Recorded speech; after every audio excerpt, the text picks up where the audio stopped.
إني لأفرح بالعزيز إذا سأل، ويسر قلبي إن تواصل واتصل، وأظل أذكر رائعات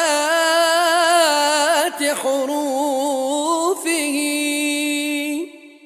مهما تباعدنا وطال بنا الأجل.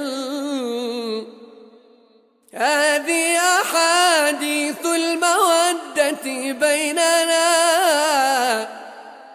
ويخونني التعبير في باقي الجمل، فإذا قصرت فسامحوني أحبتي. إني معرض للمشاغل والزلل، فلتذكروني